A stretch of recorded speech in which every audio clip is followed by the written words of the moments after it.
이렇게 하시면 됩니다. 독일의 의사 프란츠 크레데라는 사람이 만든 크레데 숙이라는 실제로 존재하는 방법입니다. 취침 전에 소변을 보시는데 남자분들도 앉아서 소변을 보시고요. 소변을 다 본 다음 상체를 약간 앞으로 구부립니다. 복부에 힘을 주지 마시고요. 배꼽과 치골 사이에 있는 방광에 물리적으로 손으로 압력을 가해 배출되지 않은 잔뇨를 빼는 방법입니다. 이렇게 해서 소변이 조금이라도 더 나오면 그만큼 자는 동안 소변이 덜 만들어지니 깰 일도 줄어들겠죠. 잔뇨가 있는 분들은 이 방법이 도움이 될 것이고요. 쥐어짜도 나오지 않는다. 그러면 건강하신 겁니다. 그리고 물을 드실 때 탄산수도 조심하셔야 합니다. 탄산수는 물에 이산화탄소가 녹아 만들어지기 때문에 약한 산성을 띱니다. 보통 pH가 5 정도로 떨어지는데 평소에는 큰 문제가 없지만 방광이 예민한 분들의 경우 이 약산성 환경이 자극이 될 수도 있습니다. 이런 분들은 탄산수를 마신 뒤 소변이 자주 마렵다거나 결박감이 심해지는 경우가 발생할 수 있습니다. 이건 정말 생각도 못 하셨죠.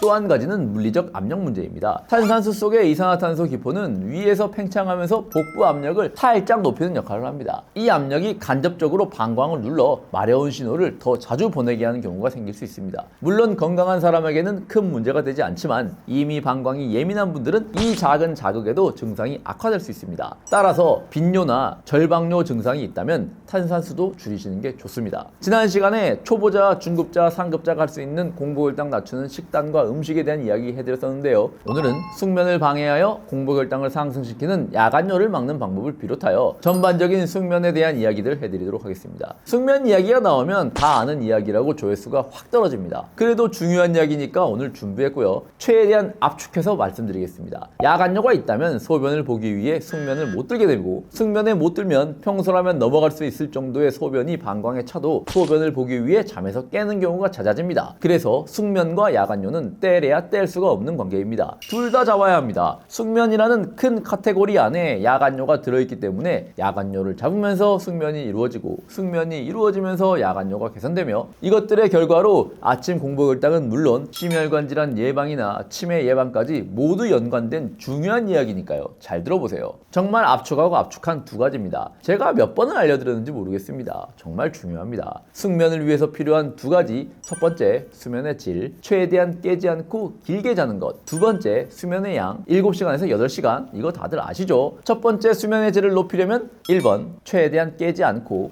2번, 깊게 자야 합니다. 가장 높은 확률로 자다 깨는 이유는 야간뇨입니다. 전립선 문제로 자다 소변 보려고 깨시는 분들 소팔메토나 호박씨 추출물 드시는 것도 방법이고요. 영양제로 안 되는 경우 전립선 비대증 약을 드시는 것을 추천드립니다. 전립선 문제가 아닌 경우 방광이 예민한 경우인데요. 우리 몸은 원래 자는 동안 자연스럽게 1시간에 30cc에서 50cc의 소변을 만들어 방광에 저장합니다. 그리고 사람마다 다르긴 하지만 평균적으로 이게 쌓여서 300cc가 되면 소변이 좀 마렵네 라고 느끼게 되고 400cc가 넘어가게 되면 실제 소변을 보기 위해 잠에서 깨게 됩니다. 8시간을 잔다고 가정할 때 1시간에 30cc를 만들면 240이라서 자다가도 소변 볼 욕구를 느끼지도 않으니 깨지도 않고 아침에 일어나서 소변 보는 게 정상이겠죠. 그런데 사람에 따라 나이가 들면서 방광의 용적이 적어지거나 방광이 예민해져서 방광에 쌓인 소변의 양이 300cc, 400cc가 아니라 200cc만 돼도 소변을 보려고 일어나는 경우가 있습니다. 그래서 야간뇨를 막기 위해서 첫 번째로 방광 용적이 적거나 예민한 방광의 경우 훈련이 필요한데요. 저 같은 경우 소변을 못 참고 엘리베이터에서 실수를 한 게 트라우마가 돼서 그 뒤로는 조금만 신호가 와도 바로바로 비우려고 화장실을 갔습니다. 제 방광이 그걸 학습하고 오징어 약사의 방광은 100cc만 차도 내보내는구나. 그럼 100cc 찰 때마다 신호를 보내야겠다 라고 방광의 용적을 낮춰서 조절하는 겁니다. 그래서 낮에도 다른 사람들보다 화장실을 자주 가게 됩니다. 그리고 잠을 자다가도 낮아진 방광 용적으로 인해 2-3시간마다 깨는 경우가 발생하는 겁니다. 이걸 개선하는 방법은 질병의 수준으로 너무 많이 진행되지 않았다는 전제 하에 훈련을 통해 개선할 수 있습니다.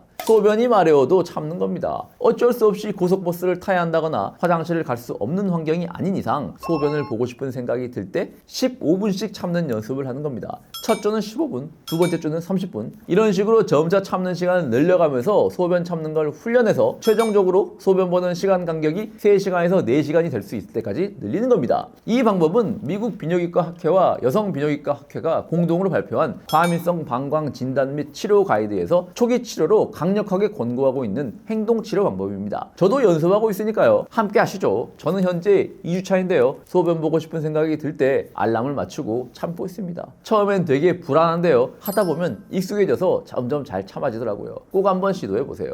야간뇨를 막기 위한 두 번째는 소변이 많이 만들어지지 않게 하는 것입니다. 정말 기본이죠. 가장 기본적인 것은 저녁 7시가 넘으면 수분 섭취를 최대한 줄이는 겁니다. 종이컵으로 8부까지 물을 따르면 150cc 정도 됩니다. 여러분들이 자는 동안 1시간에 30cc의 소변을 만들어내는데 종이컵 한 컵을 드시면 5시간 분량의 소변을 한 번에 만드는 겁니다. 물론 마신 물 150cc가 모두 방광으로 가는 건 아닙니다만 그렇다고 밤에 소변 보려고 깨는 분들이 안심하고 꿀꺽꿀꺽 마실 용량은 아니라는 거 이거 확실하죠. 저녁 식후엔 물을 정말 입만 촉촉하게 적실 정도로만 드세요. 목이 마르면 입에 적시기만 하고 뱉어도 어느 정도 갈증은 해소됩니다. 사실 이거 어려운 거 아니죠. 야간뇨 때문에 깨시는 분들이라면 저녁 식후에 물 적게 먹는 거 정말 중요합니다. 여기서 더 나가자면 저녁에는 국물 반찬도 많이 안 드시는 게 좋아요. 그것도 역시 물이잖아요.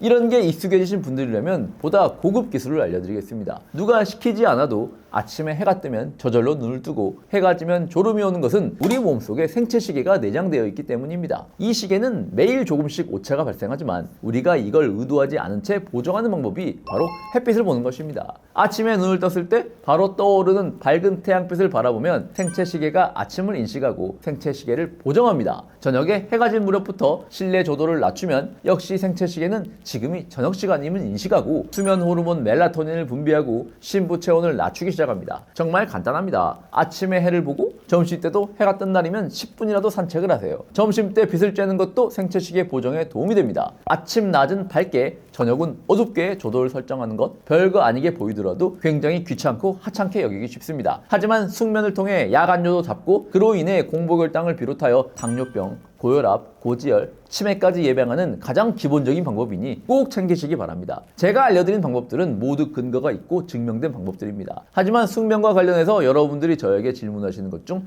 가장 많은 질문이 잠을 제대로 못 자는데 어떤 영양제를 먹어야 하는지였습니다. 이것에 관해 알려드리자면 마그네슘이 결핍될 경우 깊은 잠에 들지 못하거나 수면장애가 올 수 있습니다. 이런 분들은 마그네슘 먹으면 잠 잘 자겠죠. 하지만 모든 수면장애의 원인이 마그네슘 결핍은 아닙니다. 마찬가지로 멜라토닌이 부족하면 잠에 드는 입면 단계의 불편함을 겪을 수 있습니다. 역시 이런 분들이라면 멜라토닌 드시면 좋아지겠죠. 하지만 입면 장애를 유발하는 게 오직 멜라토닌 부족만 있는 것은 아닙니다. 수면과 관련된 불편증을 유발하는 원인이 워낙 다양하기 때문에 어떤 특정 영양제 하나를 먹어서 나아지는 것보다 제가 알려드린 초급자, 중급자, 상급자가 하면 좋을 기본적인 방법들 아까 말씀드린 것들 있죠. 그리고 카페인 섭취를 디카페인으로 바꾸는 것 이런 것들이 더 근본적인 차원에서 여러분들의 수면을 개선하여 공복혈당 안정화시키는 데 도움이 되는 방법들입니다. 이 방법들을 잘 시도하시면서 마그네슘을 드시던 멜라토닌을 드시던 글라이신을 드시던 락티움, 레몬밤 그 외에 무엇이 됐든 함께 시도해보세요. 마지막으로 알려드릴 것은 수면 시간 7시간에서 8시간 주무셔야 한다는 거 잘 아시죠? 만약 충분한 양의 수면을 취하지 못하고 있다면 여러분들이 왜 충분한 잠을 못 자는지 한번 체크해보세요. 사람마다 생활 패턴이 다 다르지만 확률상 이게 가장 문제를 일으킬 확률이 높은데요. 그게 바로 자려고 누워서 스마트폰 보는 겁니다. 어두운 방에 누워서 스마트폰을 보면 스마트폰의 밝은 청색광으로 인해 우리 뇌는 지금이 잘 때가 아니라는 신호를 보내기 때문에 잠에 들기 어려울 수밖에 없습니다. 자려고 누워서 스마트폰 안 보는 거 어렵지 않죠? 어렵지 않아 누구나 할 수 있지만 생각보다 많은 분들이 특히 제 친구들이 자주 하고 있는 좋지 않은 습관입니다. 그럼 다음 시간에 또 만나요.